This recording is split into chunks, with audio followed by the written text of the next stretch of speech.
last shot you saw? I can still feel it.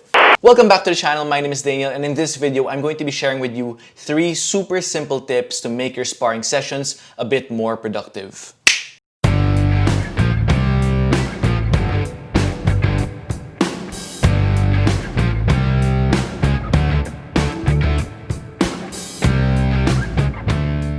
Tip number 1, establish context. What are your goals for the match? Are you testing a technique? Are you conditioning your movements? Establishing goals and context for the match prior to entering it will help you self-assess your performance and gain more value from the match. For example, in this sparring session, I wanted to test particular patterns and techniques that I've picked up over the past few months and see if I could make them work for me. Spoiler alert, I have a lot that I need to work on, but maybe that's a vlog for another time.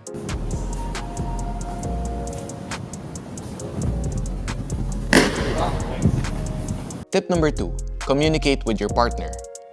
I see my sparring opponents as partners rather than enemies. My goal isn't to defeat them, but to grow with them.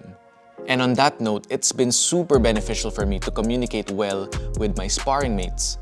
This could be as simple as agreeing as to how far you are willing to take a match, checking in on them regarding the pacing, or even informative gestures as to letting them know where exactly they hit you or if they made proper contact.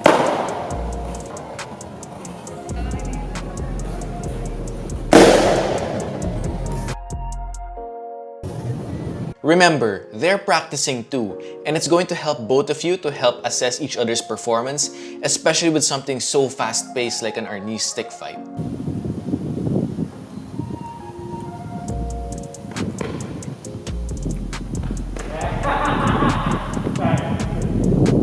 And tip number 3, take videos.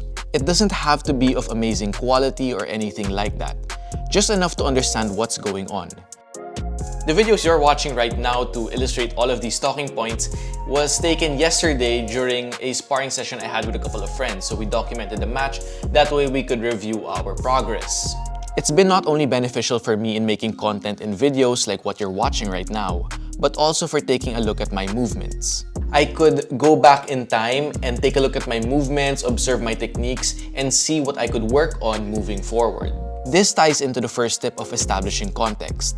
If you've established context beforehand, it will be easier to evaluate your videos. Without proper context, it's really just 2 people bashing each other, which isn't necessarily a bad thing. That could be fun, that has its purposes, but from a learning perspective, it could be a bit more productive, at least in my opinion.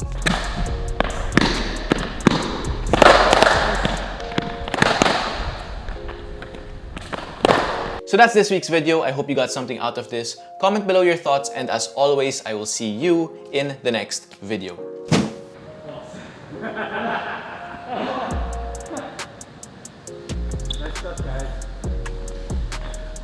Hey, cardio.